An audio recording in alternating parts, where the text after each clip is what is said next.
Well, here in Spain, it's time to talk to Paul Montague. How are you doing, Paul? I'm all right, thank you. I've just returned from a short holiday in Corfu, a place I've never visited for 34 years, so I immensely enjoyed it. Thank you. Yeah, good memories, I guess. Well, it's income tax return time Absolutely. here in Spain, and as we enter the deadline for submitting tax returns, it's fast approaching. So today, Paul and I will review a few key points that, if you have paid too much tax, look at how you can improve your tax position in Spain. So let's start with the basics, Paul. How do people know if they are resident of Spain for tax purposes or not?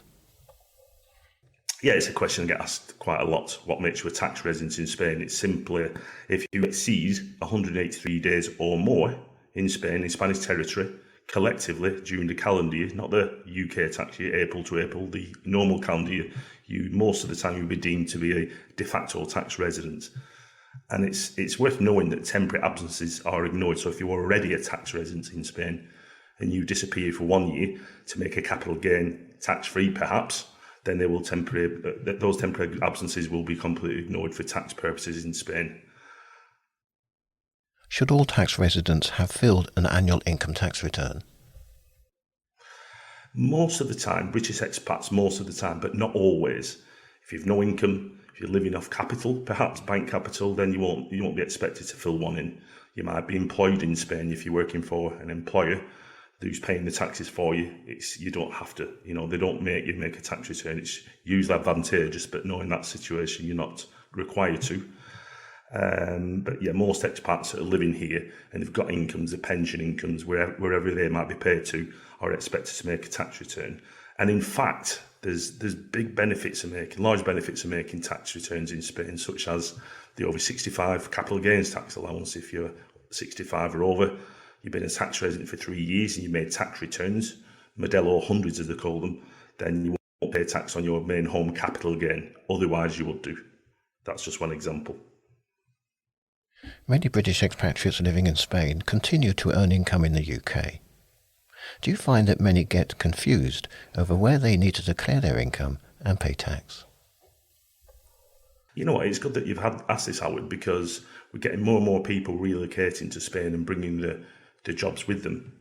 So if they're working remotely, perhaps in Spain for a UK employer, then that's a question we're getting asked an awful lot. And it's a backbone when giving advice on this kind of tax advice. So yeah, if you're generally, most likely, if you're working for a UK employer perhaps, or autonomo, which is self-employed in the UK, and you're living in Spain, you have to declare that income to the Spanish tax authorities.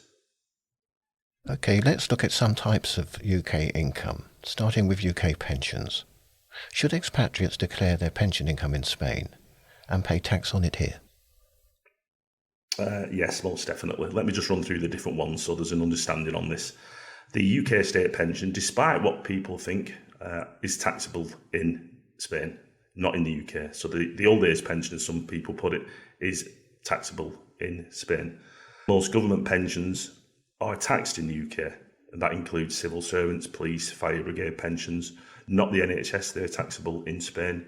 So most government pensions are taxed in Spain. However, those government pensions have to be included in the Spanish tax return to work out the top rate of tax if they were to be taxed, but then removed for tax purposes thereafter. So they have to be added to your total income, find out the top rate of tax that is due, but they will not be taxed on government pensions.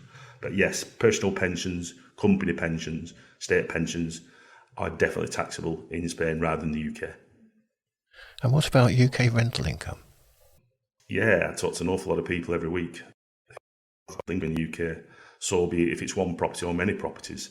There's a double tax treaty taking care of this, agreed many, many years ago between Spain and the UK. Any rental income arising in the UK has to be taxed in the UK, no matter where you live, if you live in the UK or Spain, and the same vice versa. If you've got rental income arising in Spain and you're living in the UK, it has to be taxed in Spain. Now let's go back to what I said earlier.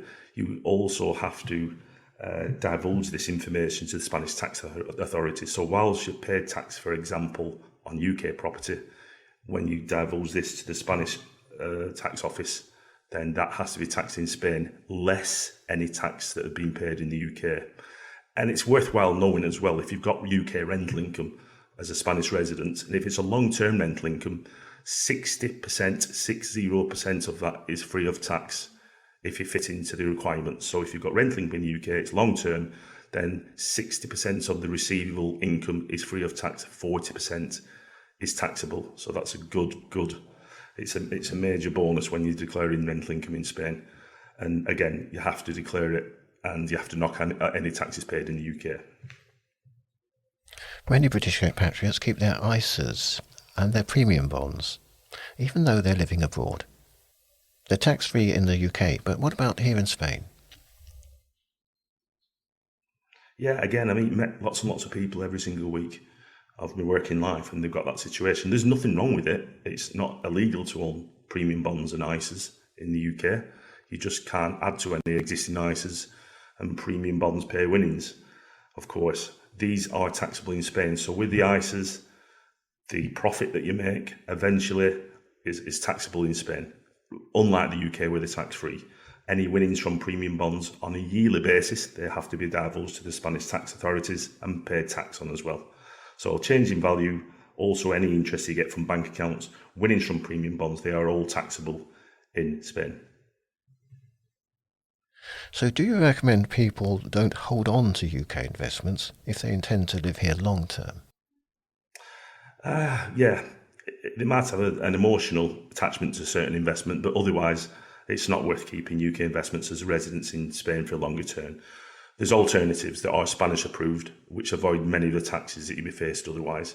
This includes on the growth, any dividends, any income or any withdrawals taken from an investment in Spain are taxed very favourably as opposed to the counterparts in the UK.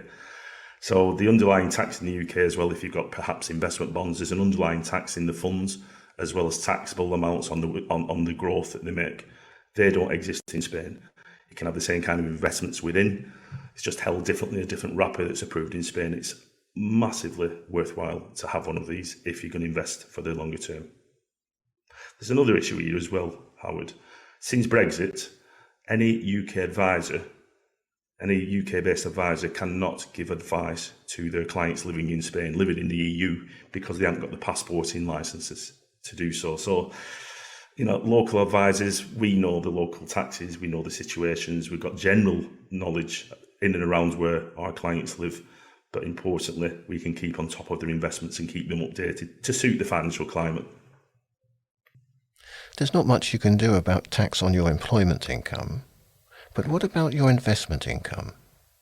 Are there compliant opportunities in Spain to reduce tax on your savings and investments? And how much can you save? Yeah, great question. It's something I've done for Blevins for the last 20 years, and Blevins have been providing advice just on taxes, but on approved investments for over 30 years. As I said earlier, non-compliance investments facing underlying taxes and taxes on the growth each year, and also on the withdrawals, so they are heavily taxed. When you look at what's available with some good names, some household names that we've all heard before, they have some Spanish approved structures. They're not held in Spain. They can be held multi-currency, sterling, euro, for example, dollars, and you can switch between these to benefit from the change in the currency movements. And what's the benefit of these? Well, the year-on-year growth isn't taxed at all, so that's a huge saving.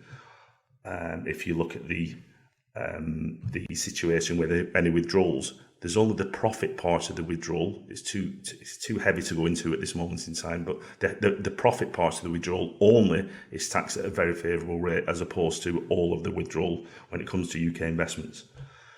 It's not just the investment that we look at. As I've mentioned many times before, we are a very tax-centric company. There's legacy plans. Who are you going to leave your money to? Is it going to be your children? Where do they live? What's the situation with inheritance tax laws? So we look at all this. We're also a trust company, and some clients, minority of clients, benefit from our trustees' trust structures alongside their investments. So yeah, we've got lots and lots of different offerings, if you will, that can deal with the taxes, as well as any contestation on wills, and make sure the right people get it at the right time in a tax efficient manner. But again, a lot of people say, well, I don't fancy investing in euros, Paul. Nothing of the sort. If people have got sterling, they want to keep sterling, that's another thing as well. We can obey your wishes, if you will. So, Paul, I understand you're organising some specialist sessions on the cost of the soul in June. to provide guidance on UK domicile and inheritance tax, as well as other estate planning issues. What are these sessions, where and when are they being held, and how does someone book a place? Yes, Howard, domicile planning can be the most important aspect of financial planning. And I'm heading this myself. They're on the 13th and the 15th of June. 13th of June in the Le Cala office of Blevins, France, and on the 15th of June in our Marbella office. You can book a place easily, 952 198 029, or blevinsfranks.com, and look under the events banner and you'll see the event there. You can book a place this way as well. Many thanks. We'll talk again in a month's time. Thank you, Howard. Nice to talk to you.